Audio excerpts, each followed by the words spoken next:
People believed I was dead, or that I had fled with a large sum of money. But the truth is, I was reborn from the depths of the earth. For 72 days, buried alive in an abandoned mine, I had to eat scorpions and drink water seeping from the rock walls to nourish one single thing: my plan for revenge. The darkness there didn't just steal the light. It washed away the fear within me, replacing it with a cold hatred. This is my true story, a testament to how intense the will to survive and the thirst for justice can be.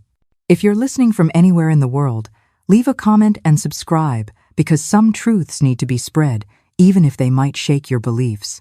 Some stories, no matter how painful, must be told. I'm Margaret Wallace, but you can call me Maggie, like everyone around here does. I've got 78 years on my back, born and raised in Ironton, Missouri, a land of ore and hard truths. But today I live in this simple little house in Springfield, where the sun is warmer and the nights are quieter. I ended up here after all that trouble with the Ozark Mountain Mining Company, but that's a story for later. Right now, I'm sitting on my porch, watching the street and drinking a freshly brewed cup of coffee, the kind only folks from the heartland know how to make right. As I prepare my breakfast here in this sunny kitchen in Springfield, my mind wanders. It's hard to reconcile this peace with the secret I carry. Have you ever thought about being stuck for 72 days where the sun doesn't shine, not knowing if you'll see the next day? Honey, sometimes life puts us in situations that not even a daytime television drama could invent. Life is calm now, you know? I get up early, tend to my little garden of medicinal plants in the backyard. I learned from the healer who saved me after I got out of the mine.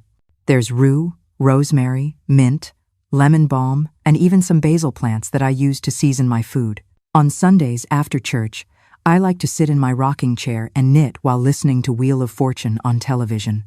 It seems unreal to compare this calm with the woman I once was, hunting for evidence against one of the most powerful men in the region, living in disguise, risking everything. Look at these hands. See how they are full of bulging veins, calloused, the hands of someone who has worked her whole life. When people see me like this, a tiny old woman knitting or watering her plants, they can't imagine that these same hands once carved a path through rocks to escape certain death, or that they later handled confidential documents that brought down an empire built on corruption and death. Yes, honey, you never know what another person carries inside them. Nowadays, I still work a little, you know? Just because I'm old doesn't mean I'm going to sit still. From time to time, the mining companies in the region call me to take a look at the safety conditions in the mines. They hire me as an informal consultant, they say. I think it's a nice way of saying that after what I went through, I have a good nose for detecting when something isn't right. I go there. I walk through the tunnels without any fear. Imagine, after what I've lived through, and I point out the problems. Maggie has an eagle eye for flaws, is what they say, and I do. I learned in the worst way possible. Our family has always been in mining, you know? My father, my grandfather, my great-grandfather, they all worked underground, pulling a living from the bowels of Missouri. The Wallace family is a family that knows the earth inside and out. My father used to say with that pride of someone carrying on a tradition. Back then, being a woman in Ironton meant being a miner's wife or a miner's daughter, rarely anything more. But me, stubborn since I was little, I managed to break that rule a bit. I was the only woman in my technical accounting course, and later the only woman in the finance department at Ozark Mountain Mining. Margaret is good with numbers, they would say, never imagining how much those numbers would one day cost them. See that little box over there in the corner of the dark wood bookshelf with some flowers carved into it? In there, I keep the evidence I saved. The documents I managed to smuggle out during the years I spent gathering evidence against Arthur Reynolds, the owner of the mining company. There's stuff in there that would make your jaw drop. Names of politicians, judges, businessmen, all noted in little notebooks, with amounts, dates, favors exchanged. They say old paper is worthless, but those papers there were worth more than gold when the time finally came to serve justice. Sometimes I wonder if it was worth it. 7 years of my life living as someone else, afraid of being discovered at any moment. My daughter growing up, thinking she had been abandoned by her mother. The nightmares that still wake me up in the middle of the night, making me feel as if I'm still trapped in that darkness. It was a long time, a lot of suffering. But then I remember the faces of the workers who were exploited, the families who lost their fathers and husbands in accidents that could have been prevented. I think of the good people, like my colleague Peter Johnson, who tried to do the right thing. And for them, I know I would do it all over again. It sounds crazy, doesn't it? A woman taking on an entire system alone. But anger, honey, when it's righteous, has a strength we can't even imagine. There are times when injustice is so great that you either stand up against it or it crushes you. And I had already been crushed once when they left me in that mine to die. I wasn't going to let it happen again. Whoever has seen death up close loses the fear of living, as my grandmother used to say. Some people ask me if I feel remorse. After all, it wasn't just Arthur who fell.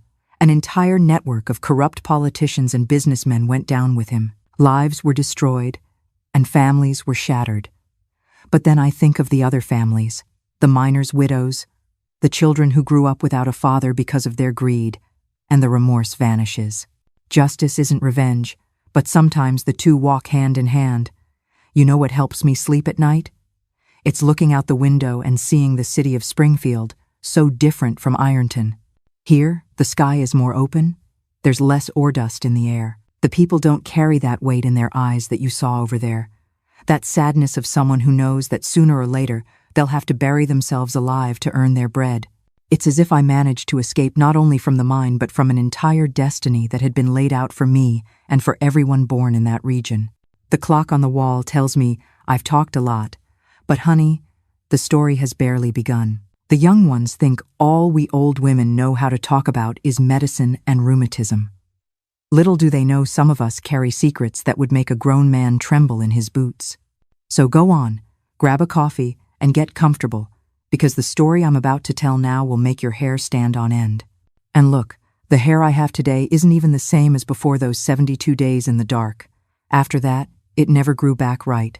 It turned all white overnight, as if it had absorbed all the darkness of that place. But that's just a detail. To really understand how a woman could end up trapped in a mine and then come back for revenge, we have to start this story from the very beginning, back in Ironton. This doesn't happen overnight, you know. It was a long road that led me there. Ironton in the 62nd and 72nd wasn't like it is today, no. It was a town that lived and breathed mining. The ore dust was everywhere, on the streets, in the houses, on the clothes hanging on the line, even in our food. A major state-run mining operation that was still government-owned back then dominated everything. And around it, smaller companies like Ozark Mountain Mining, where I went to work later. For us women, the options were few. You could be a teacher, a seamstress, a nurse, or a housewife. The rest was men's work, as they said. To give you an idea, when I said I wanted to study accounting, my mother nearly fainted. "Honey, that's a man's thing," she'd say. "You'll end up an old maid that way." The shadow of the mountains, eaten away by mining, covered the town like a constant reminder of our destiny. The men went down into the ground in the morning, and we never really knew if they would come back in the afternoon. My father, Henry Wallace, was a foreman in one of the oldest mines in the region. A strong man of few words, with large, calloused hands that looked like they were made of old leather. I remember him coming home at the end of the day, all black with dust, only his eyes and teeth showing white in the midst of that darkness. He would come in, wash his hands in the basin my mother always had ready on the porch, and only then would he give her and me a kiss on the forehead. It was in 1965 that I lost my father. I had just turned 18. A cave-in in the east gallery of the mine got him and 3 others. They said it was a freak accident, but later I learned that the company had already been warned about cracks in that area and did nothing. When they brought his body back, he didn't even look like himself anymore, all broken inside, his skin a mixture of blood and black dust. My mother, poor thing, couldn't take the blow. In less than a month after the funeral, she began to waste away, as if a candle was slowly being extinguished, until she was gone too. They say it was her heart, but I know it was from sadness. So, suddenly, I found myself alone in the world, without a father, without a mother, in a town where a single woman didn't have much value, nor many chances. Right here, In this moment of total loss, the foundation of the woman she would become was laid. Little did she know, this was only the first of many battles she'd have to fight completely on her own. Let's find out how she started to push back. The compensation money for my father's death was a pittance that barely paid for his and my mother's funerals. I had to sell our little house and rent a small room in the back of Mrs. Gable's house, a widowed old lady who lived near the station. It was a windowless cubicle with just enough space for a single bed and a trunk where I kept my few clothes, but it was what I could afford while I finished my technical accounting course. And look, it wasn't easy being the only woman in that course. The teachers pretended I didn't exist, never called on me to answer questions, as if I were invisible. The classmates, some made fun of me, others treated me like some kind of freak. "This is no place for a woman," they kept repeating. But I'm as stubborn as a mule, always have been. The more they tried to discourage me, the more I studied. I pulled all-nighters hunched over books by the light of a kerosene lamp, because the power in Mrs. Gable's little room was always going out. I ended up graduating with the best grades in the class, to the surprise and disgust of many a macho man. It was around that time that I met Wayne, the son of Mr. Franklin, who was a foreman at Ozark Mountain Mining. A handsome young man, tall, with green eyes and a gentle way of speaking that charmed me. We started dating in secret. In those days, a proper young lady didn't just go out with anyone. After 6 months, he asked for my hand. I had no one to give me away at the altar, so the priest himself acted as the father of the bride. It was a simple ceremony, with cornbread, cake, and soda pop afterwards at his godmother's house.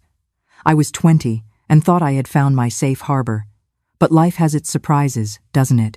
After I got married, I discovered a different Wayne. The gentleman from our courtship gave way to someone who drank too much and had a heavy hand.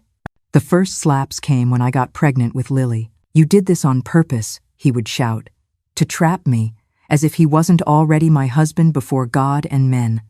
I held on, thinking of the child. When Lily was born in 1971, I thought things would get better, that he would straighten up. For a while, he did. Wayne doted on the baby girl, said she was the most beautiful thing he had ever seen. But the problem was the drinking. And drinking, honey, is a curse for those who have no breaks. One Saturday night, he came home so drunk he could barely stand. Lily, just over a year old, had a high fever, crying non-stop. I had spent the whole day taking care of her, worried, sleepless. When I asked him to go buy medicine at the all-night pharmacy, Wayne exploded. He broke half the things in our small living room, pushed me against the wall with such force that I had the marks of the bricks on my back for weeks. I quickly grabbed Lily and locked myself in the bedroom. I spent the night awake, with a chair propped against the doorknob and the feverish child in my arms, praying he wouldn't break down the door. The next morning, Wayne was gone. He took the money I kept under the mattress, his clothes, and even his wedding ring. He left only a scribbled note, "Not cut out for this." 5 words to end 2 years of marriage. I never heard from him again. I heard from third parties that he had gone to Alaska to work in the gold mines. Others said he died in a bar fight in Kansas City. I never tried to find out the truth. For me, he had died the day he abandoned us. Another betrayal. Another man leaving her to face the world alone, but this time with a child to protect. This could have broken anyone, but for Maggie, it was just another reason to get stronger. And what she did next would change the course of her life forever. I found myself alone again, but now with a small child to raise. Lily needed food, clothes, medicine. I had no time to cry over the betrayal. I got a job as an office assistant at a warehouse, earning peanuts, but at least I could bring the girl with me in a small basket that I kept under my desk. I worked at the warehouse during the day and did embroidery by commission at night to supplement my income. I slept 3 or 4 hours a night, but I was getting by. What can't be cured must be endured, as my late mother used to say. It was in 1974 that my life took another turn. The warehouse where I worked closed down. Suddenly, I was unemployed. With Lily, almost 4 years old, needing to start preschool, I was desperate.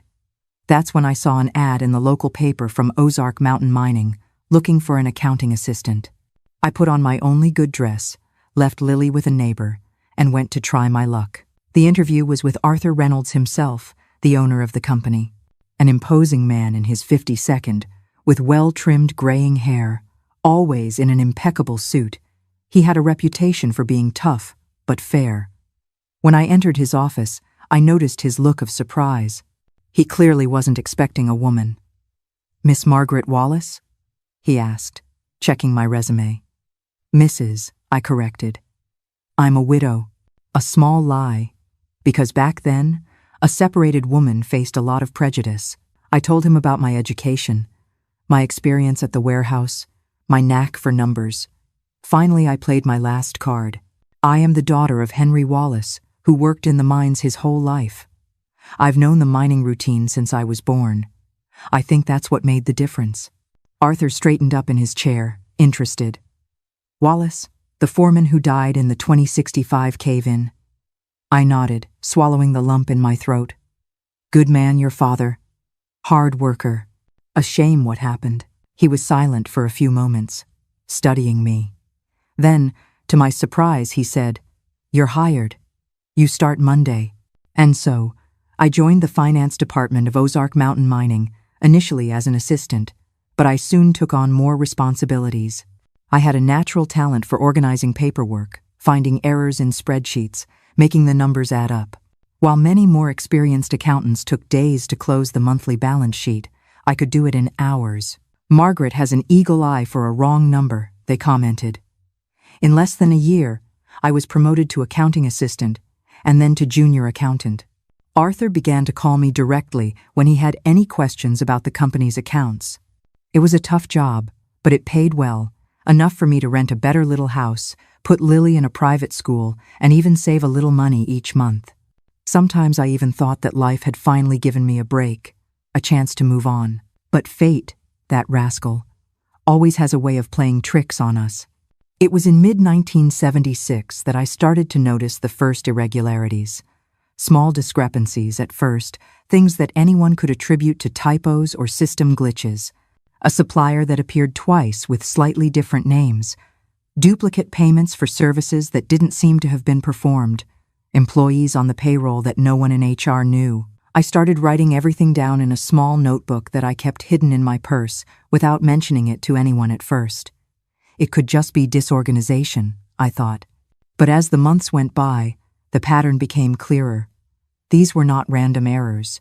There was a system behind it, a complex system of siphoning money that involved shell companies, fake invoices, and a series of other irregularities that went far beyond simple administrative errors.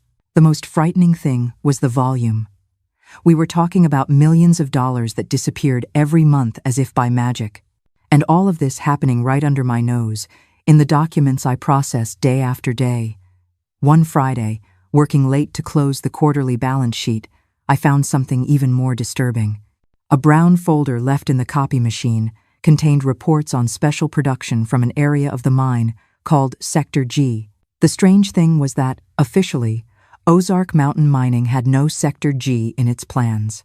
The reports mentioned precious stones, mainly diamonds, found during excavations and diverted for special processing. That made no sense. Ozark Mountain Mining was an iron ore mining company, not a gemstone one. I kept that information to myself, not sure what to do. If this was true, we weren't just talking about accounting fraud, but something much bigger: smuggling, tax evasion, maybe even environmental crimes, since the company didn't have a license to mine for gems. But I needed more proof, someone who could confirm my suspicions. That's when I met Peter Johnson, a mining engineer recently hired by Ozark Mountain Mining, a quiet man in his early 32nd, always with a frown as if constantly worried about something. We bumped into each other in the company cafeteria one day and ended up sitting at the same table. The conversation naturally flowed to work, and I realized that Peter also had his suspicions about certain operations at the mining company. "There are areas of the mine that are restricted even to me, and I'm the lead engineer," he commented, lowering his voice. "And the equipment that goes in there doesn't match the type of ore we're supposedly extracting." I felt a chill run down my spine. It was the confirmation I needed that something wrong was happening. And just like that, the stakes are raised. This is no longer about a few accounting errors. Maggie and Peter are now standing at the edge of a very dangerous cliff. The question is, do they know how far the fall is if they get caught? Let's see how they begin to unravel this conspiracy. Gradually, Peter and I began to exchange information discreetly. He would tell me about strange movements in the deepest galleries. I would share what I found in the financial documents. Like a puzzle, the pieces were fitting together to form a terrifying picture. Ozark Mountain Mining was not just an iron ore company. It was a precious stone smuggling operation, disguised as a legitimate business. But the worst was yet to come. One night, Peter came to me, visibly shaken. "Margaret, I've discovered something terrible," he said, trembling. "In Sector G, they don't use registered employees. They're people recruited from neighboring towns, men desperate for work. They spend months down there, practically in slave-like conditions, mining for diamonds. If they complain, they disappear. If they try to escape, they disappear too." That night, I couldn't sleep. The idea that the company where I worked, where I trusted my livelihood and that of my daughter, was involved in something so nefarious turned my stomach. I thought about quitting immediately, taking Lily, and running as far away as possible. But then I remembered my father, how he died due to the negligence of the company he worked for, and how nothing happened to those responsible. I thought about the men trapped in that Sector G, perhaps dying slowly, far from their families, and I decided I couldn't just turn my back. Peter and I began to plan how to gather concrete evidence to report everything to the authorities. He could get access to the restricted areas through his position, while I would continue to collect financial evidence. We agreed to never talk at the company, only after hours, in public places where we wouldn't draw attention. For almost 2 months, we worked like this, gathering documents, taking clandestine photos, recording conversations when possible. The plan was to hand everything over to the district attorney's office as soon as we had enough evidence. Peter had a cousin who worked there and would help us get the report to the right people without it being buried. We were almost ready when he disappeared. One Monday, Peter simply didn't show up for work. When I asked about him, they told me he had resigned and left town. No one knew where he had gone, or why. He hadn't said goodbye to anyone, not even me. That didn't make sense. The previous Friday, we had arranged to meet on Sunday to finalize our dossier of evidence. The meeting didn't happen because he didn't show up, but I figured he had an unforeseen issue. I tried calling the number I had for him, but the line had been disconnected. I went to the boarding house where he lived, and the owner told me that Peter had left on Saturday morning with a small suitcase, saying he would be back on Sunday, but he never returned. His belongings were still there, including books, clothes, even personal documents. That's when the fear really started to set in. What if Peter hadn't resigned? What if something had happened to him? What if Arthur and his cronies had found out what we were doing? It's a question that would paralyze anyone. Reporting a corrupt boss could cost you your job, or even more. Many at that time preferred to stay silent, to be prudent rather than brave.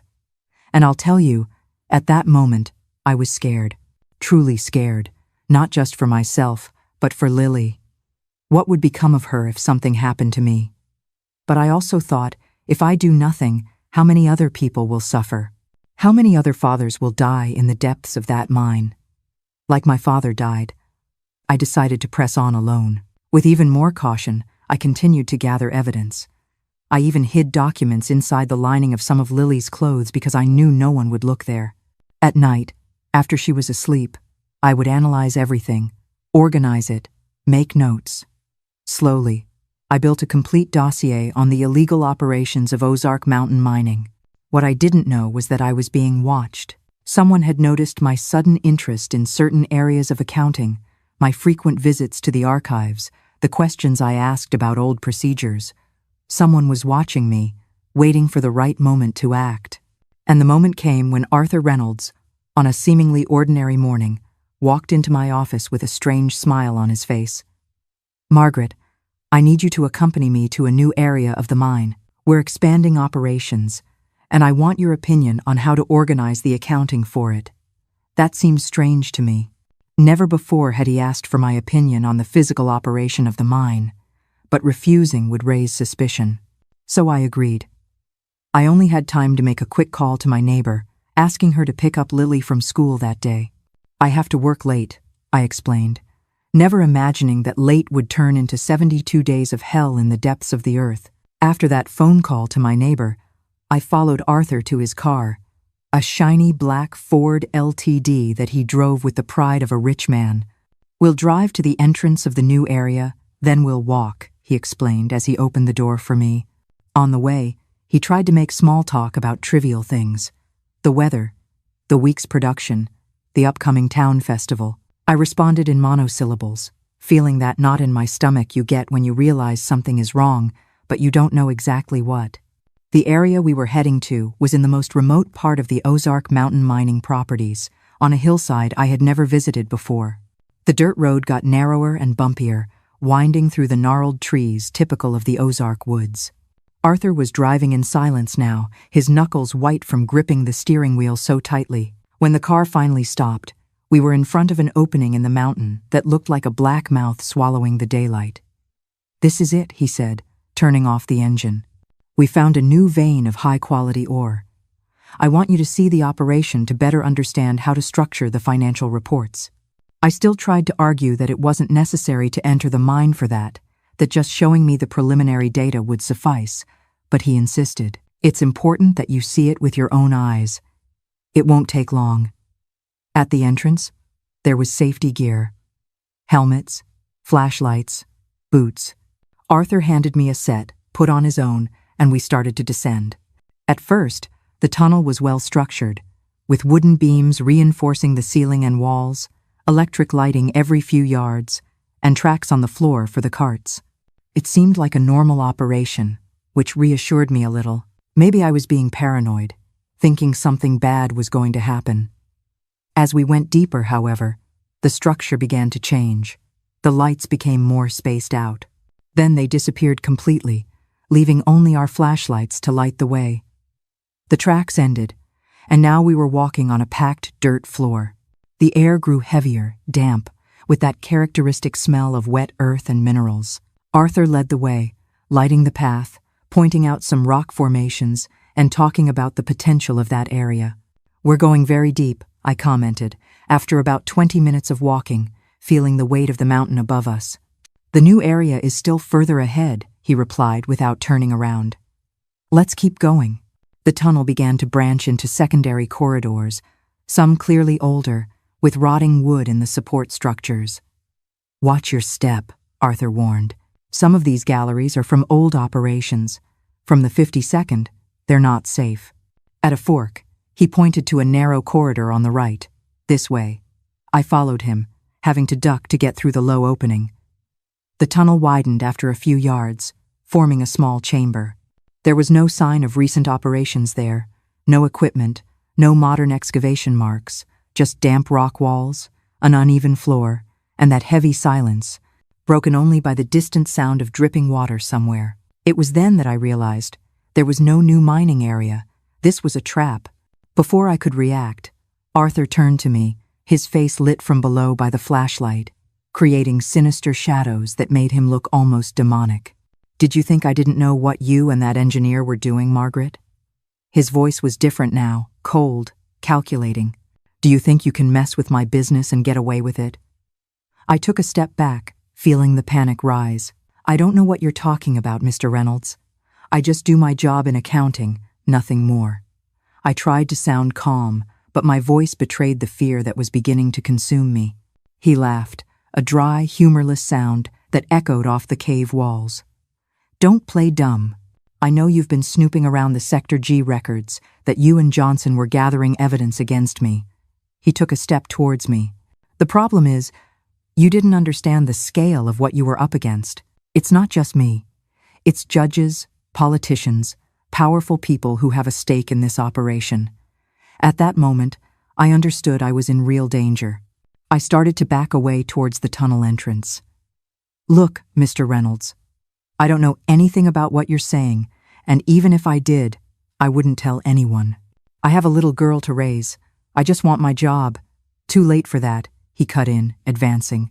In a sudden move, he grabbed my flashlight and ripped it from my hand. The darkness partially swallowed me, leaving only the beam of his flashlight, illuminating his face, contorted with rage. "Your engineer friend also tried to play innocent," he sneered. "Do you know where he is now? Right here, somewhere in these abandoned tunnels, or what's left of him." The horror of that revelation hit me like a punch to the gut. Peter hadn't resigned or fled town. He was dead, thrown somewhere in this underground labyrinth, and I was next. In a desperate impulse, I tried to run for the exit, but Arthur was faster.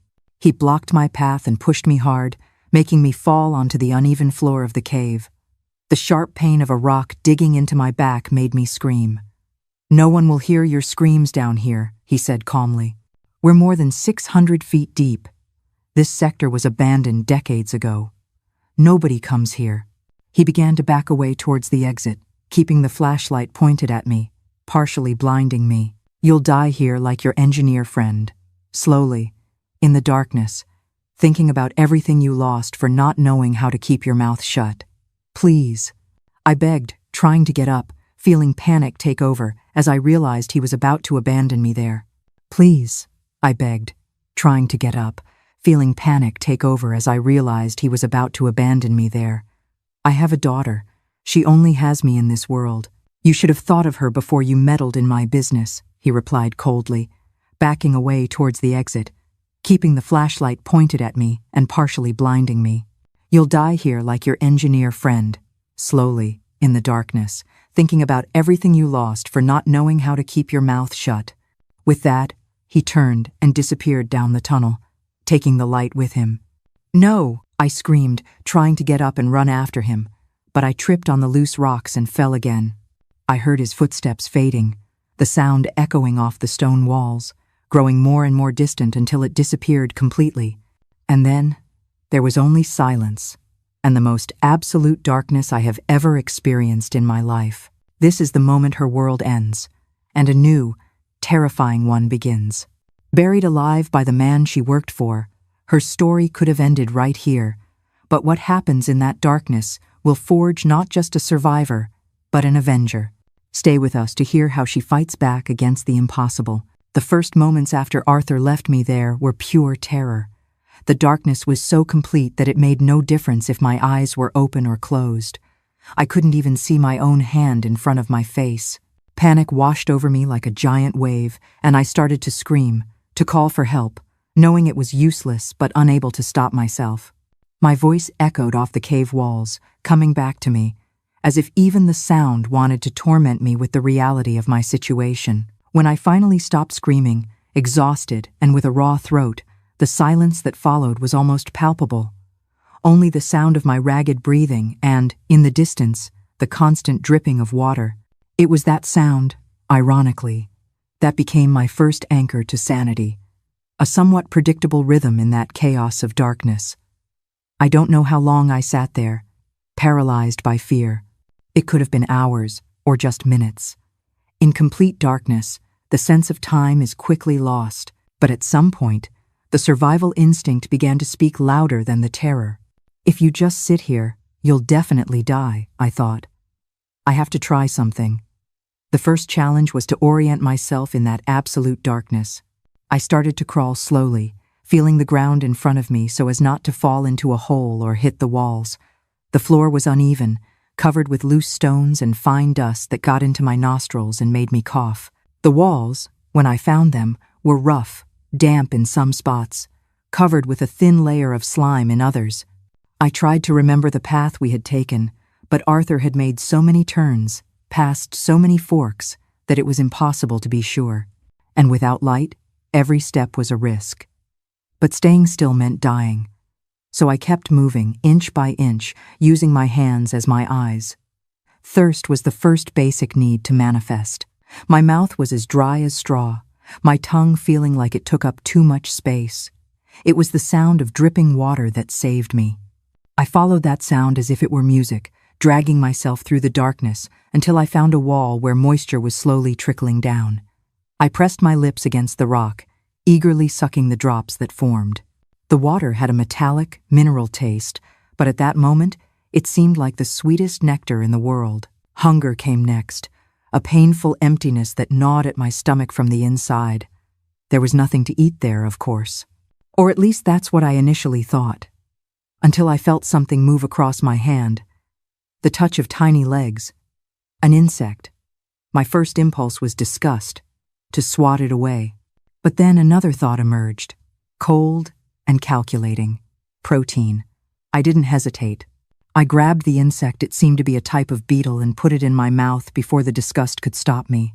I crushed it between my teeth, tasting the bitter flavor and the crunchy texture of its shell. I swallowed quickly, fighting the urge to vomit. Sounds disgusting, doesn't it, honey? But when death is staring you in the face, the body does things that reason would never allow. It's not about thinking anymore. It's instinct. The instinct of a creature that wants to live. It's this or starve, I repeated to myself like a mantra. In the days, or were they nights, impossible to know, that followed, I developed a macabre survival routine. I slept curled up against the driest wall I could find, waking at the slightest sound, the scratching of tiny paws, the rustle of bat wings. I drank the dripping water, sometimes collecting it in my cupped hands to try to accumulate a little more, and I hunted. Yes, I hunted in the darkness, guided only by sound and touch, scorpions, beetles, even small rats that occasionally crossed my path. The darkness, at first my enemy, gradually became a strange ally. My other senses sharpened in a way I never thought possible. I could hear the movement of insects from yards away. I could feel subtle vibrations in the air when something moved near me. My sense of smell became so sensitive that I could differentiate areas of the cave by their scent. Here, more humid. There, more rocky. Over there, with a different mineral odor. It was this heightened sensitivity that led me. After what I estimated to be 5 or 6 days, I marked time by periods of sleep, though they were irregular to a crucial discovery. Following a side corridor I had identified by touch, I found what seemed to be an old mining area. My fingers touched rotten wood, support beams of abandoned tunnels, and then something metallic. Tools, rusty pickaxes, shovels, even an old helmet with a lamp bracket, all abandoned decades ago when that part of the mine was decommissioned. The metal of the tools gave me an idea. Maybe I could use it to make sparks, create some kind of temporary light. I started striking 2 pieces of metal against each other. The first attempts were fruitless, but eventually I managed to produce small sparks that, for a brief instant, illuminated my immediate surroundings. It was during one of these brief flashes of light that Arthur's cruel words about my engineer friend came back to me. I scanned the chamber and my blood ran cold. A few yards away, partially covered by rubble, was what was left of a human body. It was mostly bone, draped in the tattered remains of a work uniform. My first impulse was pure, animal horror. I wanted to scream, to scramble back into the darkness, to unsee what I had seen, but something held me there. As I crept closer, the flickering light caught something metallic on its chest, an Ozark Mountain Mining ID badge. I didn't need to read the name. I knew. It was Peter. A wave of profound sadness, colder and deeper than the mine itself, washed over me. This wasn't just a body. It was the last remnant of a good man who had tried to do the right thing. He had been left here, just as I was, to be erased by the darkness. In that moment, something inside me shifted. The fear didn't vanish, but it crystallized into a cold, hard resolve. I wasn't just a victim anymore. I was a witness. In the presence of death, Maggie's fear is burned away, replaced by a cold, hard resolve for justice. That lighter didn't just bring a flicker of light to the darkness. It ignited a fire for revenge that would burn for years to come. And what she would find with that small flame was almost too grim to believe. Swallowing the bile that rose in my throat, I knelt beside him, my trembling hands searching not just for something useful, but for a piece of the justice he had been denied. It was right then, honey, that the fear inside me died. In its place grew something much colder and harder. Looking at Peter, I knew that just surviving wasn't enough. I had to live to settle this score. For him, and for myself. That lighter didn't just bring light, it lit the fire of vengeance in me. That's how I found what would become my salvation, a lighter in his pants pocket, stuck to the bones of his leg. I didn't know if it would still work after so much time, but it was a sliver of hope in the oppressive darkness, the things one must do to survive. Even my own daughter doesn't know the full extent of it. What came next was even more unbelievable, and it would test every ounce of courage I had left. The lighter worked, not perfectly. The flame was weak, unsteady, and the fuel was clearly running out, but it worked. For the first time in days, I could see my surroundings clearly. The sight was not comforting. A narrow, partially collapsed tunnel with abandoned equipment covered in rust and dust, and the body, of course, now clearly identifiable by the badge as belonging to Peter Johnson. Using the weak light from the lighter, I examined the body more closely. There were no obvious signs of violence, no bullet holes, no fractured skull. He had probably been abandoned there like me, left to die slowly of hunger and thirst. Or maybe he had tried to find a way out and gotten even more lost in the mind's labyrinths. Either way, his fate was all too clear to me. It was what awaited me if I didn't find a way to escape. The lighter's fuel was too precious to waste, so I used it only in brief flashes to examine the tunnel and look for a possible escape route. That's how I discovered something that Arthur apparently didn't know. That part of the mine was not completely isolated as he thought. There were other passages, some partially blocked by cave-ins, others simply too narrow for a grown man to pass through comfortably, but perhaps sufficient for someone my size. One of the passages seemed promising, a narrow tunnel that went in a different direction from where we had come. Unfortunately, before I could explore it properly, the lighter failed. The flame grew weaker and weaker until it extinguished completely. I was back in total darkness, but now with a goal, a direction to follow. Without the light, I had to rely on my other senses again. The tunnel I had chosen was so narrow in some places that I had to crawl on my belly, feeling the rocky ceiling scrape my back. The claustrophobia was overwhelming. Several times I had to stop, take a deep breath, and fight the panic that threatened to overcome me. Just a little further, I would repeat to myself. Just a little further. Time began to be measured in a strange way in that eternal darkness. Without being able to see the sun or the moon, without a watch, without any external reference, I developed my own system. I counted periods of sleep as nights, though I knew I could be sleeping several times in a single real day. I made small marks on the wall with a sharp stone I carried with me, one for each day that passed. When I moved past a wall, I would start new counts on new walls. It was a way to maintain my sanity, to feel that I still had some control over something. The loneliness was almost as deadly as the hunger and thirst. To combat it, I started talking to myself, narrating my journey as if I were telling it to someone. I talked to Lily, imagining she could hear me, promising that I would come back for her. Sometimes I talked to my father, asking him to guide me through the tunnels he knew so well. Other times, in moments of absolute despair, I even spoke to the corpse of Peter Johnson, as if he could answer, give me some hint on how to get out. The human mind does strange things when it's on the edge, I thought. I knew I was starting to lose my mind a bit, but in a way, that seemed acceptable, even necessary. Partial madness was a way to escape the unbearable reality of my situation. It was around what I estimated to be the 12th day that the cave-in happened. I was exploring a secondary tunnel when I heard a sound that froze my blood. The groaning of rotting wood giving way under the weight of the rock. Before I could react, the ceiling above me began to collapse. I threw myself to the side instinctively, feeling stones and dirt fall on my legs. The pain was immediate and intense, but the worst part was the panic of being buried alive. I fought desperately, pulling my legs, feeling my skin being torn by the sharp rocks.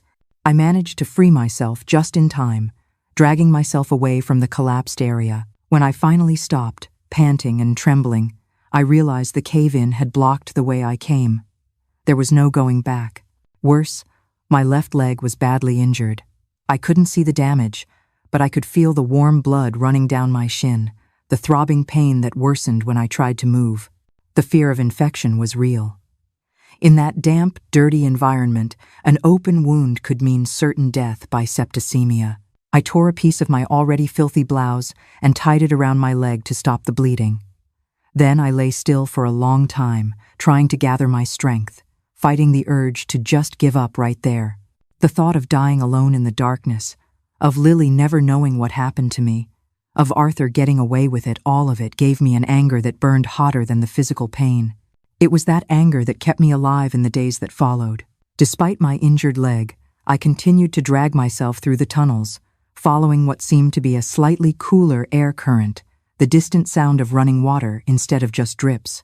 At some point, the tunnel I was crawling through began to slope upwards, which gave me renewed hope. If I was going up, maybe I was getting closer to the surface.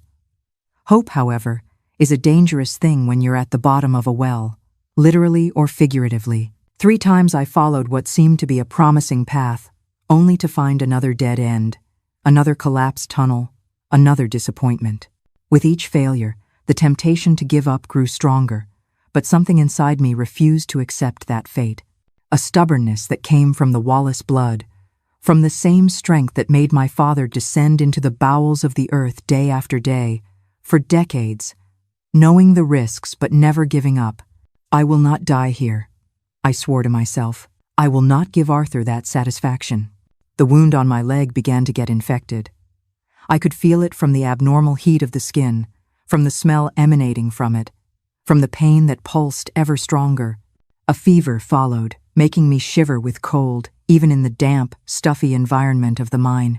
I started having hallucinations, shapes moving in the darkness, voices calling me from impossible directions. Sometimes I swore I could see light where there was none, following it only to find more darkness.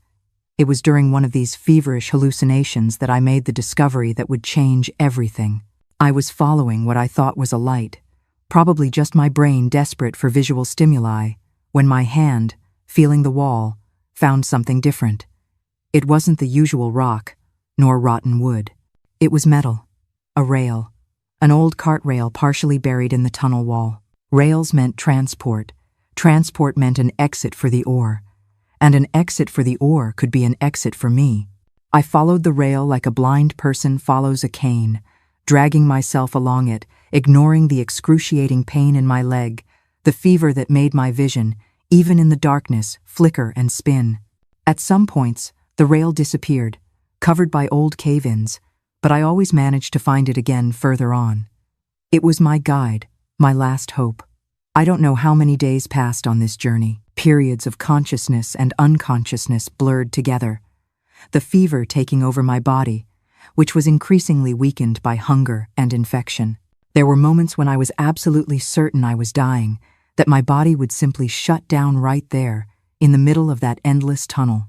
And then, when I was at the very limit of my strength, it happened. I felt a change in the air, a stronger, fresher current, and in the distance, far in the distance, something I hadn't seen in an eternity. Light. It wasn't a strong light, just a tiny pinprick of brightness in an ocean of darkness. But it was real. It wasn't a hallucination. With a superhuman effort, I dragged myself toward that light, every inch a battle against pain and exhaustion. The light grew larger, more defined. It was natural light, daylight filtering through some distant opening. I cried then, for the first time since I had been abandoned in that hell. I cried with relief, with hope, with the pure and simple desire to live. When I finally reached the source of the light, I saw it was an old opening, partially blocked by a cave-in, a ventilation shaft, perhaps, or a secondary gallery that had been abandoned and forgotten decades ago. The opening was too small for a grown man to pass through, which explained why no one used it anymore. But for me, in my skeletal state, after weeks of starvation, it seemed possible.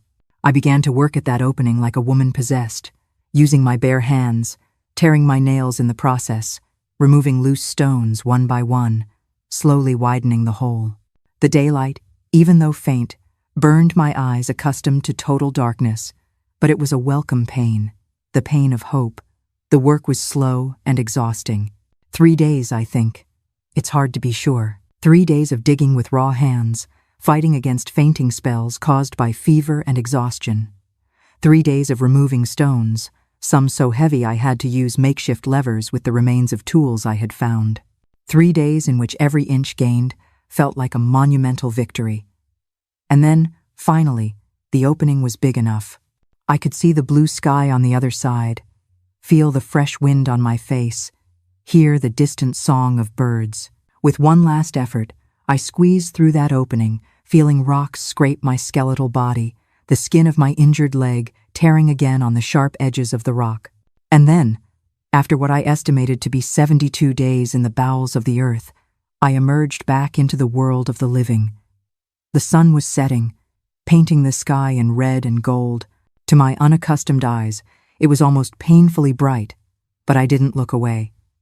That sunset was the most beautiful spectacle I had ever seen in my life. It was the promise that, against all odds, I had survived. She's out.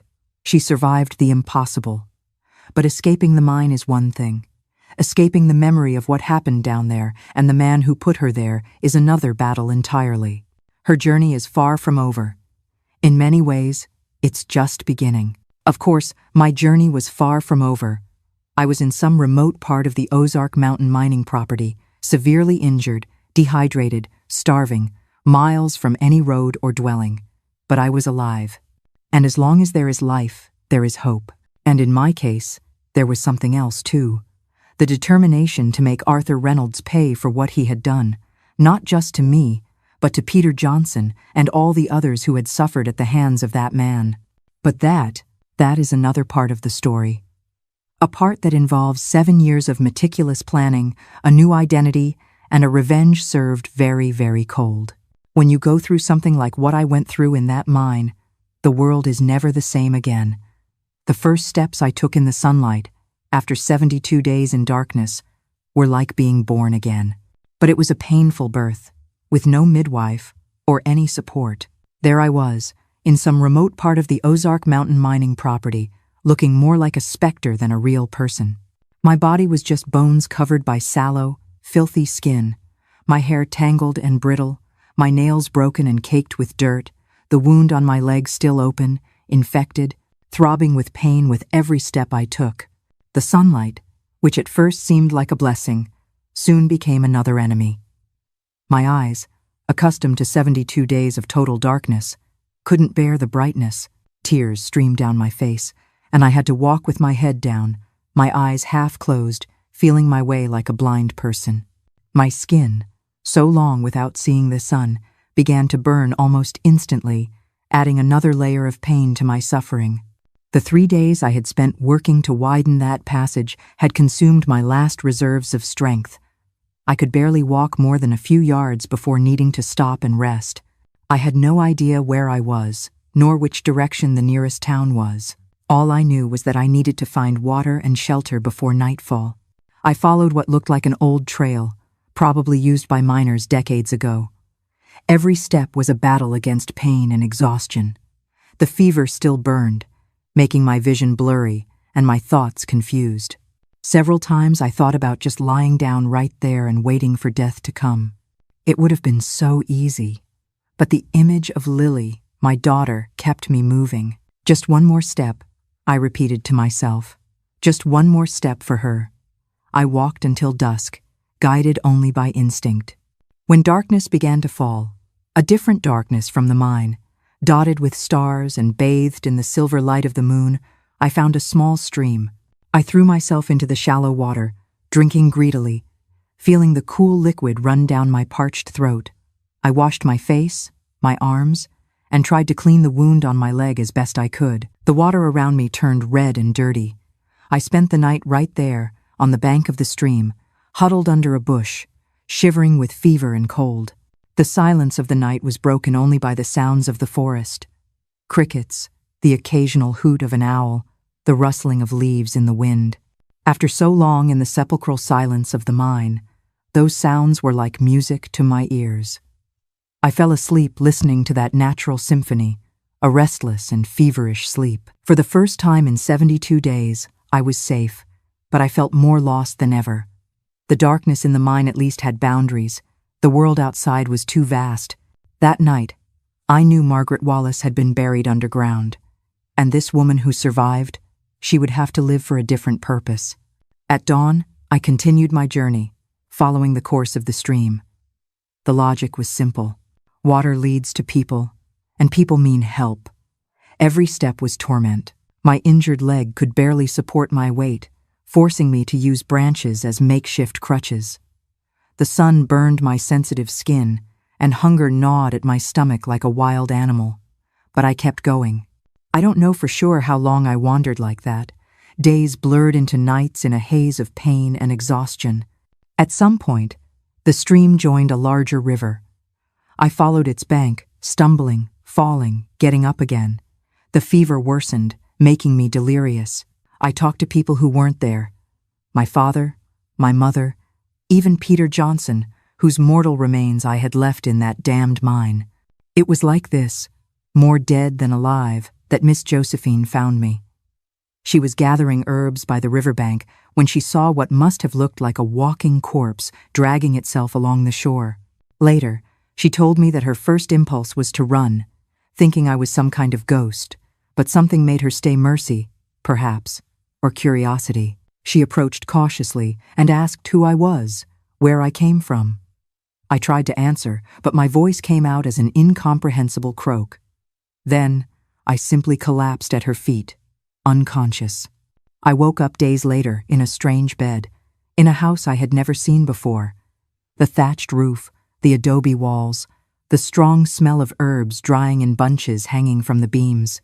And Miss Josephine, sitting by the bed, her dark, deep eyes watching me with a mixture of curiosity and compassion. A middle-aged black woman, with strong, calloused hands from working the land and a knowledge of medicinal plants that surpassed any formally trained doctor. "Welcome back to the world of the living," she said with a voice that seemed to come from far away. "I thought I was going to lose you 3 times, but you're too stubborn to die, it seems." I found out I was in her house, a small property about 15 miles from the nearest town, which, to my astonishment, was not Ironton but Farmington, a neighboring county. I had wandered much farther than I had imagined. Miss Josephine lived alone, growing medicinal herbs that she sold at the local market, and occasionally treating the sick in the region who couldn't afford a doctor.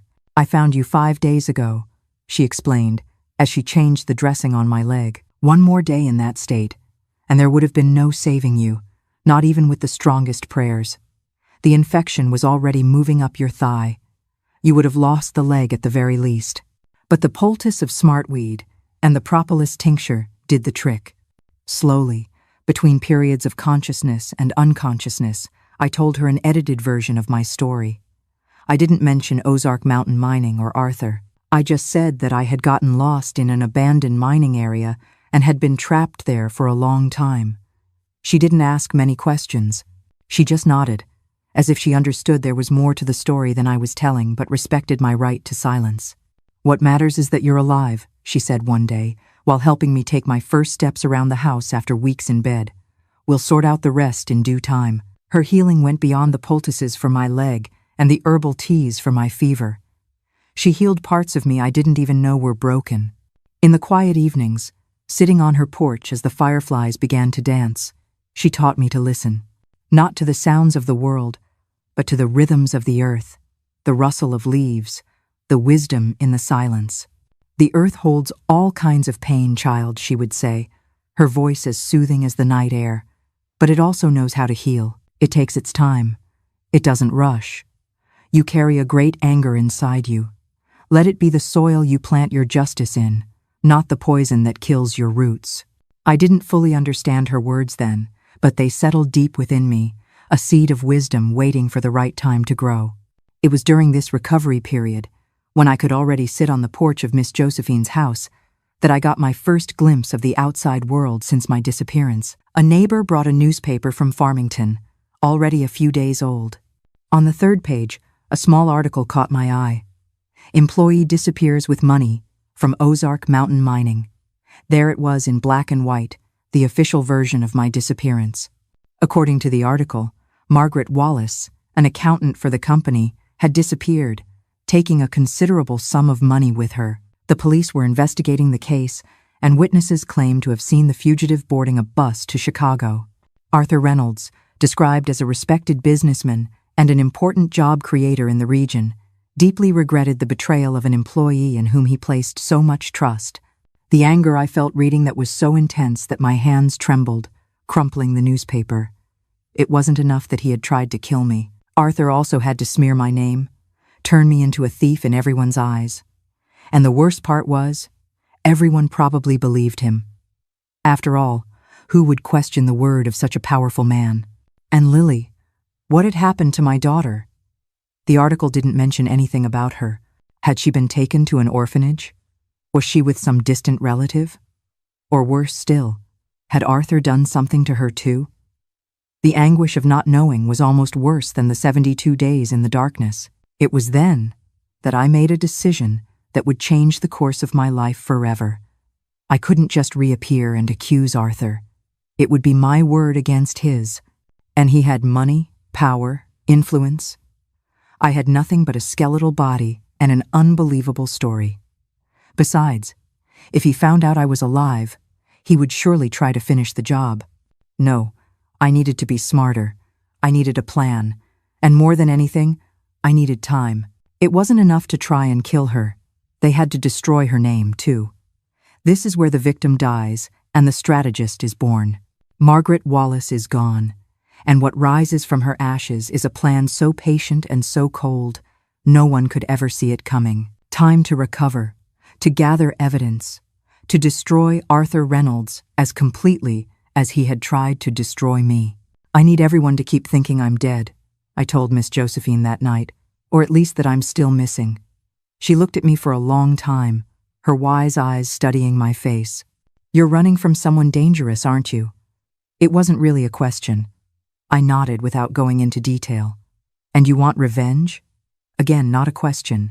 I want justice, I replied. Justice and revenge walk hand in hand sometimes, she said, lighting her clay pipe. But be careful not to let the revenge consume you. I've seen it happen. A person becomes so obsessed with destroying the other that they end up destroying themselves. Wise words that I should have listened to more carefully, but at that moment, anger and the desire for revenge were stronger than any wisdom. With Miss Josephine's help, I began to hatch my plan. The first step was a new identity. I needed to stop being Margaret Wallace, the fugitive accountant, and become someone else. Through Miss Blank. Josephine's contacts, a healer knows all sorts of people on the fringes of society. I managed to get false documents, a birth certificate, a driver's license, a social security number. I became Catherine Davis, a native of Joplin, Missouri, a simple woman with no past and no history. People like to think this world runs on clear-cut rules, but when you get pushed to the fringes of society, you see there's a whole other world that runs on rules of its own. Miss Josephine knew people who lived in that world, people who understood that sometimes, to do the right thing, you have to take a little detour. My appearance was already unrecognizable after what I had been through in the mine. I had lost 68 pounds. My hair, once long and black, was now short and white. Yes, white, turned so by trauma and lack of nutrients.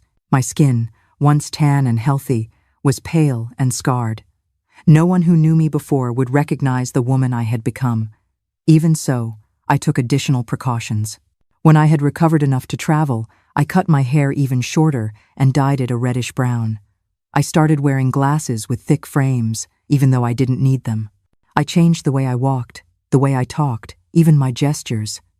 I practiced for hours in front of the small mirror in Miss Josephine's house, until Catherine Davis felt as natural to me as Margaret once had. And now? Miss Josephine asked when she saw me ready to leave. "Where will you go?" "I'm going to take the most unlikely path," I replied. "I'm going back to the lion's den." My plan was bold, perhaps even insane, but it was the only way to get what I wanted. Enough evidence to destroy Arthur and his empire of corruption. And for that, I needed to be close to him, to have access to the information that only existed inside Ozark Mountain mining. But I couldn't just show up in Ironton, where some people might still recognize me despite the changes. I needed a more cautious approach. I first went to St. Louis, where I enrolled in a technical course in computer science. It was 1981. Computers were starting to become an essential part of business, and I needed to understand that technology if I wanted to access certain types of information. For 2 years, I lived a modest life in the Gateway City. I worked as a cleaning lady during the day and studied at night. Every penny I managed to save went into a fund I mentally called my revenge fund. I bought a small tape recorder, then a camera. I learned to use them discreetly, to take pictures without being noticed, to hide the recorder in pockets and purses. And all this time, I thought of Lily, my daughter, who must have been 11 or 12 by then, who probably believed her mother was a thieving fugitive, or worse, that I had abandoned her. The pain of not being able to contact her, of not being able to explain the truth, was like a knife constantly twisting in my chest. But I knew that any attempt at communication would put not only my plan at risk, but her own safety as well. Arthur wouldn't hesitate to use her to get to me, if he found out I was alive. In 1983, with my technical course completed and a more solid basic knowledge of computers and filing systems, I returned to the Ironton area, not directly, of course. I first settled in Bonne Terre, a neighboring town, where I got a job with a third-party cleaning company that, coincidentally or not so coincidentally, as I had researched extensively beforehand, provided services to several companies in the region, including Ozark Mountain Mining. I started as a regular cleaning lady, cleaning less important offices, common areas, bathrooms. An invisible job. No one really looks at the woman who cleans the floor they walk on. It was perfect for my purposes. Slowly, I became a familiar presence at the company, just another one of the dozens of contract workers who kept everything running behind the scenes.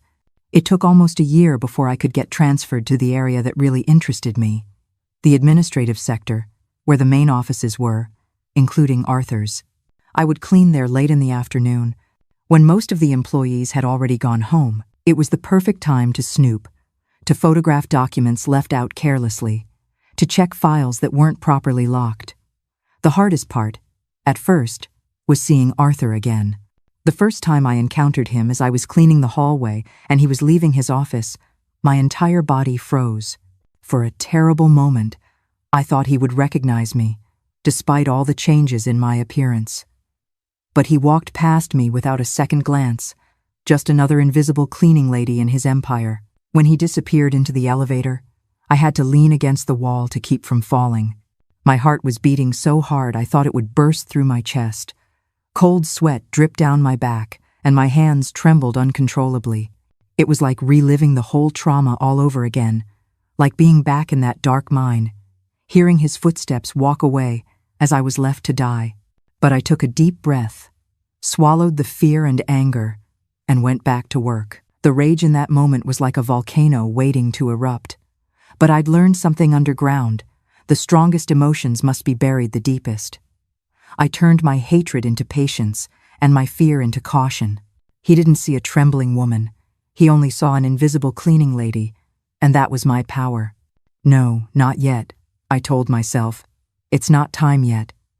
Over the following years, I built my case against Arthur methodically, patiently. A document here, a photograph there, a recording somewhere else, like an ant building its anthill, grain by grain. I found out more about the Sector G scheme. It was indeed an illegal diamond mining operation, using what was practically slave labor. I found records of payments to judges and politicians, ensuring that no serious inspections ever took place. I documented suspicious transfers to offshore accounts, shell companies, falsified invoices. In 1985, I managed to gain access to the company's newly installed computer system. Not directly, of course. Cleaning ladies didn't have passwords or authorization. But I carefully observed the IT department employees. I noted their passwords when they typed them carelessly. I learned their routines. Then, when everyone had gone home, I would return with the excuse of finishing some cleaning and access the system, copying files to floppy disks that I hid in secret compartments sewn into the lining of my purse. It was through this access that I discovered something that changed the course of my plan. Arthur was not alone in managing Ozark Mountain Mining. His son, Richard Reynolds, had taken a prominent position in the company a few years earlier. At first, I thought he was just another accomplice in his father's crimes. But as I delved deeper into the files, a different picture began to emerge. Richard seemed to be conducting his own parallel operation. He was slowly taking control of parts of the company, redirecting resources, building his own network of contacts and influence. And most surprisingly, he was gathering evidence against his own father. I found a protected folder on the system with incriminating documents about Arthur, some of which I had already discovered myself, others that were new even to me. It seemed that Richard was planning a coup, to use this evidence to force his father to step aside, thus taking full control of Ozark Mountain mining, not out of a sense of justice, certainly, but out of pure ambition. Some people call that luck. I call it inevitable. A family built on greed and cruelty will eventually tear itself apart. It's like a wolf pack when the alpha gets old. A younger, stronger wolf will always try to take his place. That's not a coincidence. It's the law of nature. This discovery presented me with a dilemma. Richard could be a potential ally in my mission to bring down Arthur, but something in me distrusted him. After all, the apple doesn't fall far from the tree. What if he was just as corrupt and ruthless as his father? What if, after taking control, he simply continued the same criminal practices? Just when she thought she had her target locked, the game changes completely. This isn't just about taking down a king anymore. It's about making sure his heir can't take the throne. Maggie's mission just got twice as complicated and twice as dangerous. I decided to investigate Richard more thoroughly before making any decisions. I managed to get transferred to clean the area where he worked, one floor below Arthur's office. I began to watch him, to study his habits, to record his conversations when possible. What I discovered only confirmed my suspicions. Richard was as despicable as his father, only younger and more cunning. He had inherited Arthur's cruelty, but not his old-fashioned loyalty to certain principles. To Richard, everything and everyone were pieces to be manipulated and discarded as convenient, including his own father. I overheard him in a phone conversation talking about how he planned to retire the old man and take full control of the special businesses, the code they used for the illegal diamond operation. That night, back in my small, lonely apartment, I looked at my reflection in the dark window. The face that stared back wasn't Margaret Wallace, the accountant, nor was it just Catherine Davis, the invisible cleaning lady. It was someone else. Someone forged in darkness and sustained by a single, burning purpose. I had told myself for years that this was about justice for Peter, for the enslaved men in Sector G, for my father. But looking at the evidence against Richard, a man who was, in his own twisted way, trying to expose his father, I had to confront a darker truth. This was no longer just about justice. It had become about annihilation. I wanted to burn their entire world to the ground. Miss Josephine's words about anger being a poison came back to me, but I pushed them away. The mine had taught me a brutal lesson. You don't show mercy to the predator that left you to die. You don't just wound it. You make sure it can never hunt again. Richard was a younger, smarter predator. Letting him take the throne would be a betrayal of everything I had endured. The decision was made not in a moment of righteous clarity, but in the cold, quiet acknowledgement that the darkness of the mine hadn't just been around me, it had gotten inside me, too. Miss Josephine had warned me that revenge is a double-edged sword. That night, I realized just how deep the other edge had cut into me. To hunt monsters, sometimes you have to accept the part of the monster inside yourself. This wasn't about textbook justice anymore. This was the justice of the earth. When you pull a weed, you have to get the root. To do that, I needed to get closer to Richard in a different way, no longer as the invisible cleaning lady, but as someone he trusted. The opportunity arose when the third-party company I worked for received a request from Ozark Mountain Mining. They needed someone with basic computer skills to help with the digital organization of their files. The person would work directly with the administrative sector, including occasionally with Richard himself. I volunteered immediately. My supervisor was surprised that a cleaning lady would want a job that, although it paid a little better, was much more demanding and stressful. I explained that I had taken a technical computer course years ago and was trying to get back into the field. Somewhat suspiciously, he let me take a practical test, which I passed with ease. Within a week, I was working in the administrative sector of Ozark Mountain Mining, no longer as a cleaning lady, but as a data entry and filing assistant. My new position gave me much greater access to documents and information, as well as putting me in direct contact with people inside the company, including Richard. Our first interaction was brief. He needed some files digitized urgently, and I was assigned the task. I worked quickly and efficiently, delivering everything ahead of schedule. He seemed satisfied, though he barely looked at me.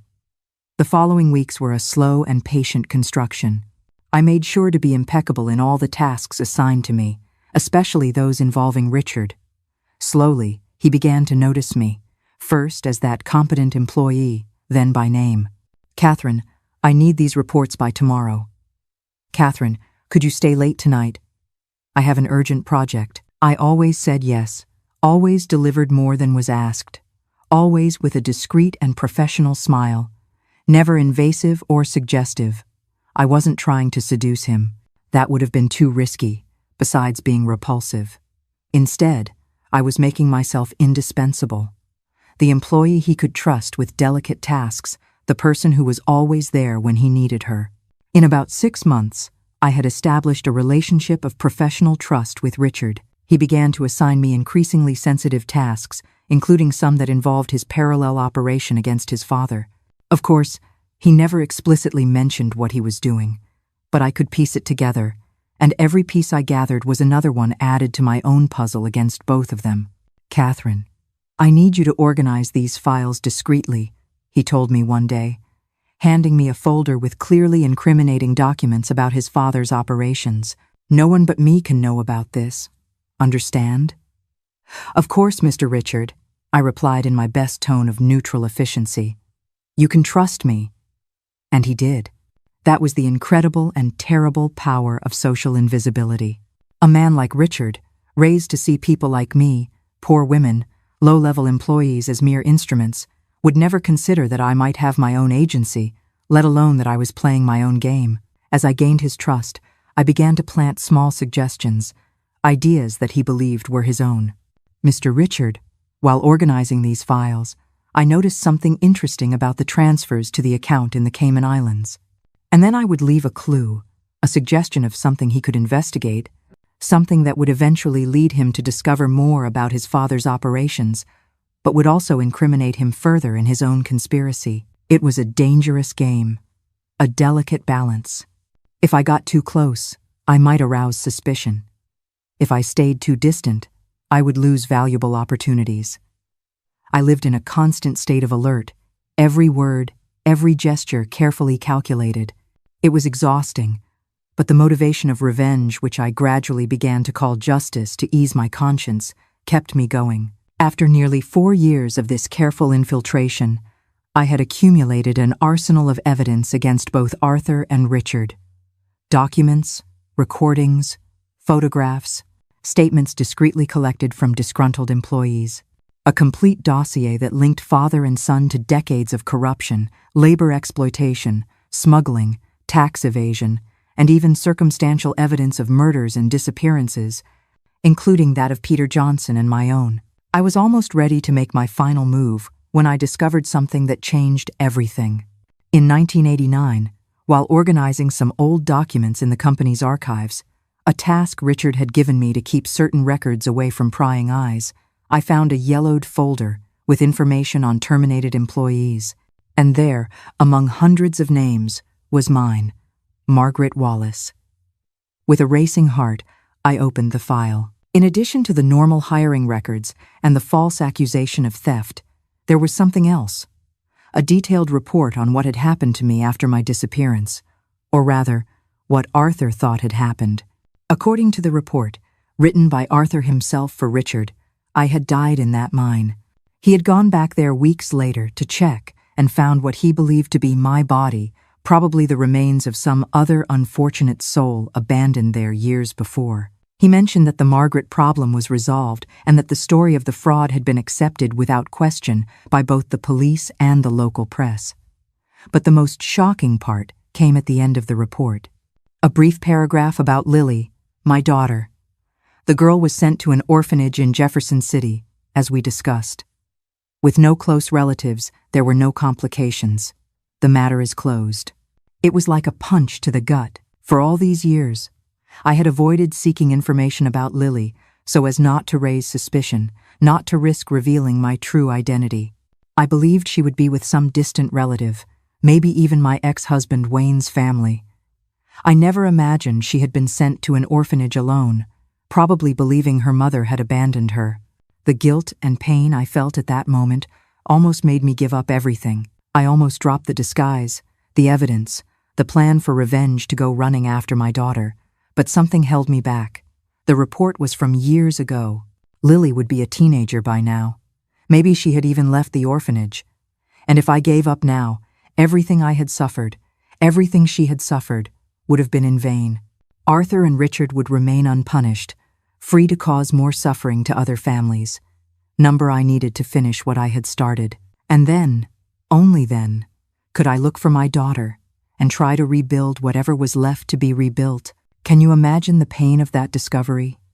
For years, she was fueled by justice, but now it's sharpened by a mother's grief and rage. This changes everything, turning her cold, calculated plan into a deeply personal crusade to burn their whole world to the ground. With renewed determination, I accelerated my plans. The time was right. Richard was about to make his move against his father, using the evidence he had gathered over the years. I knew this because he had asked me to prepare copies of certain documents clearly intended for some external authority, probably one of the judges with whom he had connections. That's when I made the decision that would change everything. I beat Richard to the punch. Using copies of all the evidence I had gathered against both of them, I put together 3 identical packages. I sent one to the State Attorney General's office, another to a major newspaper in St. Louis, and the third to an opposition congressman known for fighting corruption. In the packages, I identified myself not as Margaret or Catherine, but simply as a witness. I included a letter explaining that I feared for my life if my identity were revealed. The narrative I presented was carefully constructed. I didn't mention my imprisonment in the mine, only spoke of documents found and collected over years of working at the company. The effect was like a bombshell. Within days, the operation that became known as Hidden Vein exploded in newspapers across the country. Federal agents raided Ozark Mountain Mining, seizing documents and computers, and arresting high-ranking employees. Arthur and Richard were arrested and held without bail, along with 3 local politicians, 2 judges, and several businessmen connected to the scheme. The irony was palpable. Richard, who had planned to use some of that same evidence to overthrow his father and take control, was now in the same jail cell with him, both accused of the same crimes. The empire that Arthur had built and that Richard planned to inherit crumbled completely in a matter of weeks, and I simply disappeared again. The day the operation broke, I didn't go to work. Catherine Davis ceased to exist as suddenly as she had appeared. With the money I had saved over the years, living frugally, hoarding every possible penny, I bought a bus ticket to Springfield, a city far enough away to start over one more time, and just like that, with a few envelopes, 7 years of secret work brings an empire to its knees. The war is won, but for the soldier who has only known the fight, peace can be a strange and empty battlefield.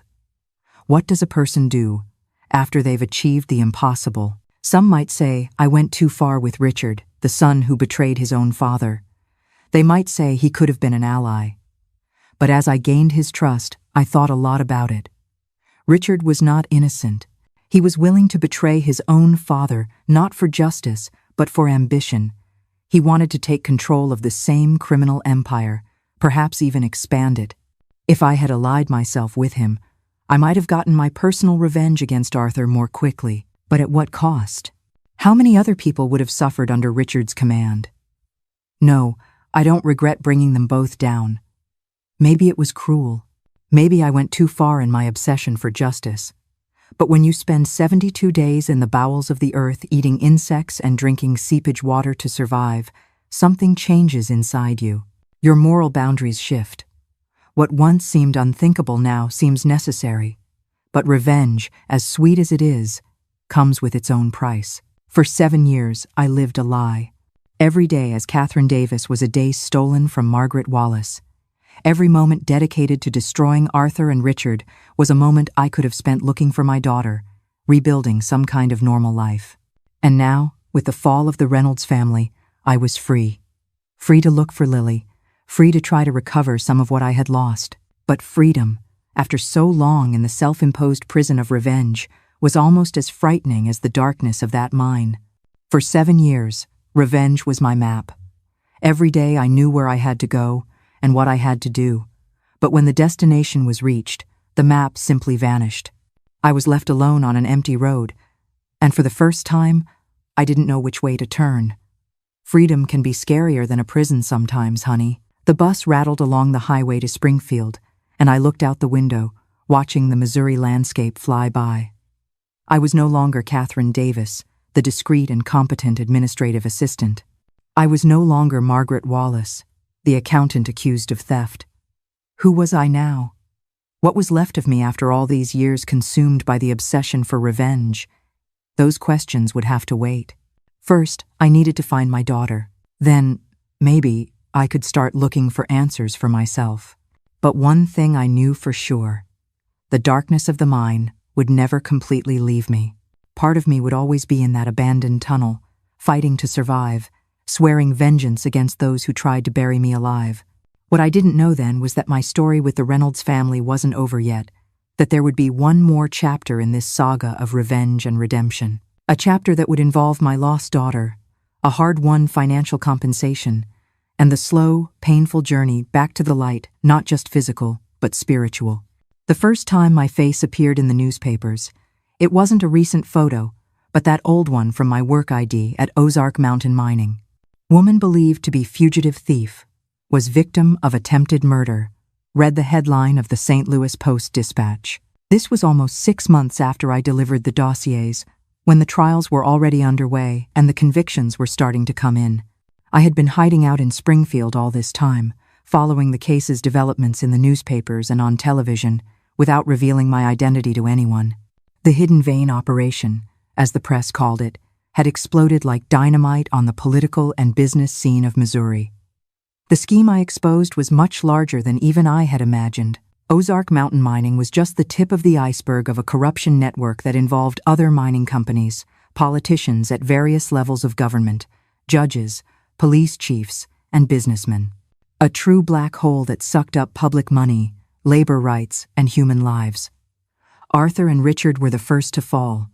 The evidence against them was overwhelming. Documents, recordings, testimonies from employees who, seeing the ship sinking, rushed to make plea deals, the old habit of rats abandoning a sinking ship. Then came the others. 3 state representatives, 1 congressman, 2 state Supreme Court justices, the state Secretary of Natural Resources, and a dozen more mid-level businessmen and public officials. In total, 13 arrests besides the Reynolds men. The diamond smuggling was just one part of the scheme. There was also overbilling on public contracts, money laundering through shell companies, bribes to avoid safety and environmental inspections, and industrial-scale tax evasion. And the most terrible part, the workers of the so-called Sector G, men recruited from poor towns in the interior, mainly from the Bootheel, who worked in conditions analogous to slavery, illegally extracting diamonds. Some of these men were found during searches conducted by the FBI, living in subhuman conditions in the deepest galleries of the mine. Others were never located, having died in accidents, from diseases, or simply discarded when they were no longer useful. A clandestine cemetery was discovered in a remote area of the property with at least 27 bodies, among them that of Peter Johnson, identified by dental records. With each new revelation in the newspapers, I felt a mixture of horror and satisfaction. Horror at the extent of the evil Arthur had caused over decades. Satisfaction in knowing that it was finally being exposed, that justice, however late and imperfect, was being done. But I still hadn't revealed my identity. Part of me feared retaliation. Even in prison, men like Arthur had connections, resources. Another part of me hesitated, because I knew that once I identified myself, I would have to face painful questions about the 72 days in the mine, about the 7 years of infiltration under a false identity, about Lily. It was the mention of my daughter in a report that finally made me act. A newspaper in Ironton published an article recalling my supposed disappearance with the company's money, and mentioned in passing that I had a young daughter who was sent to an orphanage after being abandoned by her mother. That ignited a rage I thought I had already quelled. I could not allow that lie to continue, for Lily to grow up believing she had been abandoned. The next day, I took a bus to St. Louis and presented myself directly at the office of the prosecutor leading the case, Mark Davidson. He nearly fell out of his chair when I identified myself. You're Margaret Wallace, the employee who disappeared in 1980? He asked, looking at me as if he were seeing a ghost. Yes, that's me, I replied calmly. And I have a story to tell. For the next 6 hours, I narrated everything to the prosecutor and his team. The 72 days in the mine, the return as Catherine Davis, the 7 years gathering evidence. I showed them the scars on my legs, the hands deformed by the work in the darkness, the permanent marks that experience left on my body. I handed over the originals of the documents for which I had already provided copies, plus others I had kept as insurance. In the end, Mark Davidson was visibly shaken. Mrs. Wallace, in 30 years as a prosecutor, I have never heard a story like yours, he said. You not only survived something that would kill most people, but you then had the courage and determination to come back and face your tormentors. It's extraordinary. Extraordinary. The word echoed in my mind. I didn't feel extraordinary. I felt broken, patched up, a quilt of traumas and resentments. But also, for the first time in many years, I felt free. Free from the secret, from the fear, from the need for revenge that had consumed my life for so long. What happens now? I asked. Now you are our star witness, the prosecutor replied. With your testimony, we can strengthen the case against Arthur and the others even further. And, of course, clear your name. Prove that you never stole anything, that you were the victim of an attempted murder and a smear campaign. And Lily, my daughter, do you know where she is? The prosecutor paused, his face taking on an expression of regret. We will find out, Mrs. Wallace. I will assign a team specifically to this. If she went to an orphanage in Jefferson City, as we suspect, there must be records. In the days that followed, my story leaked to the press, probably through some employee at the DA's office, and became a national sensation. The living ghost of Ozark Mountain mining, one tabloid blared, with my old photo next to a recent one taken as I was leaving the courthouse. Woman survives 72 days in mine to avenge corrupt boss, said another, with more sensationalism than accuracy. Reporters appeared in the most unlikely places trying to interview me. I received offers for books, movies, even an invitation to the Jerry Springer show, which I immediately refused. I didn't want to become a spectacle. I just wanted justice and, above all, to find my daughter. The search for Lily took almost 2 months. The records at the orphanage in Jefferson City were a mess, and the institution had gone through several administrations over the years. When they finally located her, we discovered she was no longer there. She had been adopted at the age of 12 by a family in St. Louis, a couple of university professors with no biological children. The reunion was complicated.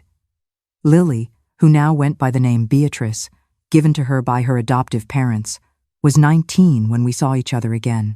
She was in her 2nd year of law at the University of Missouri, a smart, serious young woman with suspicious eyes that reminded me of my own. We met at a coffee shop near the university, a neutral place suggested by the social worker who brokered the contact. When I saw her walk in, my heart almost stopped. It was like looking in a mirror of the past, the same posture, the same determined walk I had at 19, before life broke and mended me so many times. Lily? I called out, standing up. She stopped, looked at me with a mixture of curiosity and apprehension. I prefer Beatrice now, she said. Her voice was firm, controlled. It's the name my parents gave me. That hurt, but I understood. To her, I was practically a stranger, just a ghost from the past suddenly materialized. Beatrice, then, I agreed, gesturing to the chair in front of me. Thank you for coming. The initial conversation was tense, full of uncomfortable silences. She asked direct, almost clinical questions, as if conducting an interrogation rather than a family reunion. Why was I abandoned? What really happened? Why did it take you so long to look for me? I told her everything, without omitting anything. The 72 days in the mine, the decision not to reveal I was alive so as not to put her safety at risk, the years gathering evidence against Arthur. The more I spoke, the more her expression changed, from suspicion to disbelief, then to a kind of fascinated horror. This sounds crazy, she said finally. Like a bad movie. I know it does, I agreed. Sometimes I can hardly believe I lived through it all myself. If it's true, why didn't you look for me sooner? The question was quiet, but it landed like a physical blow. After you got out of the mine. Why not then? At first, it was out of fear, I stammered, the words feeling thin and inadequate. Fear that Arthur would find out I was alive and use you to get to me. Later, I trailed off, the shame a bitter taste in my mouth. She looked me straight in the eye, her gaze unflinching. Later? What? Later, revenge became more important than me. This is the true cost of her war. She brought down powerful men, but in the process, she lost precious years with the one person she did it all for. The path to revenge is finished, but the road to reconciliation is a much harder one to walk. Let's listen to how they try to find their way back to each other. It wasn't a question. It was a verdict. No, it wasn't. But I stopped, because I knew, in the harshest part of my soul, that she was right. For 7 years, my entire world had been about destroying Arthur Reynolds. She had become a ghost in a story I told myself I was writing for her, while the real girl grew up alone in an orphanage. The silence that followed was heavy with years of unspoken pain. I have parents now, she said finally, her voice flat, devoid of emotion. Robert and Helen. They were there for every scraped knee, every nightmare, every birthday. They are my parents. I'm sorry for what happened to you. Truly, it's a horrific story. But that story is yours, not mine. I can't just erase the life I have. She left the sentence hanging in the air, a wall between us. I'm not asking you to replace them, I hurried to say. I would never do that. I'm grateful that they took care of you when I couldn't. I just wanted you to know the truth.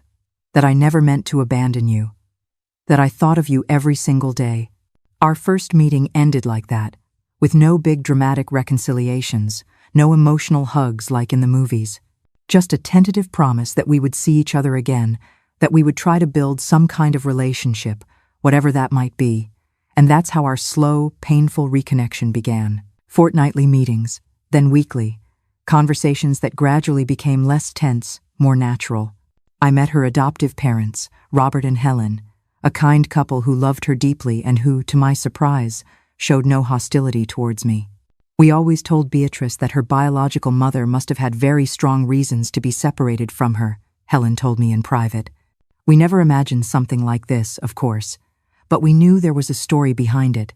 While I was trying to rebuild this bond with my daughter, I was also dealing with the legal and financial consequences of the case. I became a key witness in the trials against Arthur, Richard, and the others involved. I relived the horror of those 72 days countless times, the 7 years of infiltration, every detail dissected in depositions, cross-examinations, endless hearings. Arthur and Richard were sentenced to 32 and 28 years in prison, respectively, for an impressive list of crimes. Attempted murder, in my case and Peter Johnson's, racketeering, bribery, money laundering, smuggling, tax evasion, and reducing workers to a condition analogous to slavery.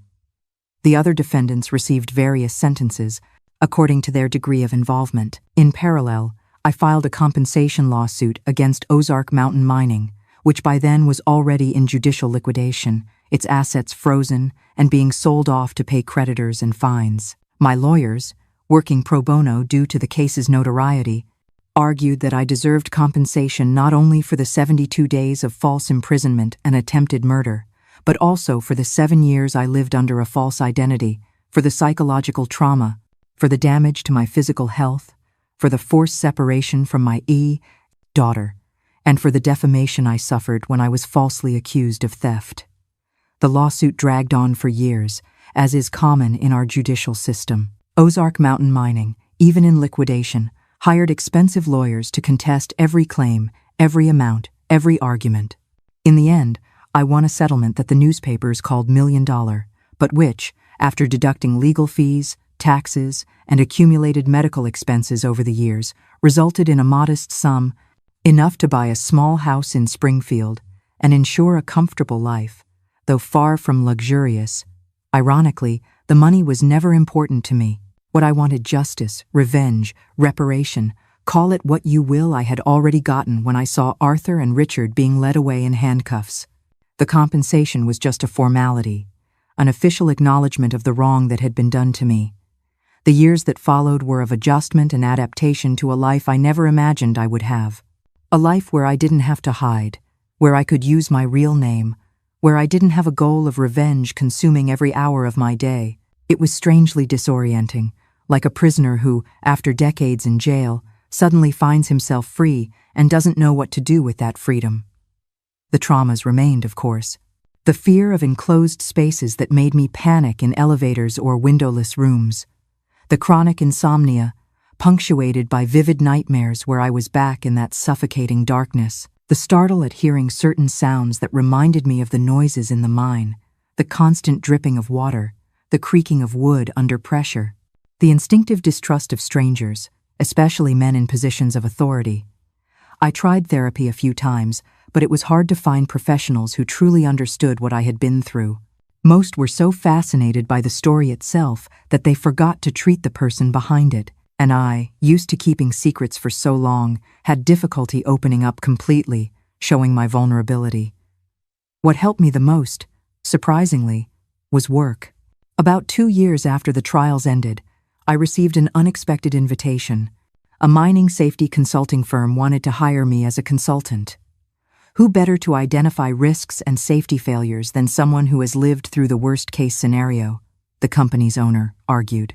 At first, the idea of going back to anything related to mining terrified me, but after reflecting, I realized it would be a way to transform my trauma into something useful, something that could save other lives.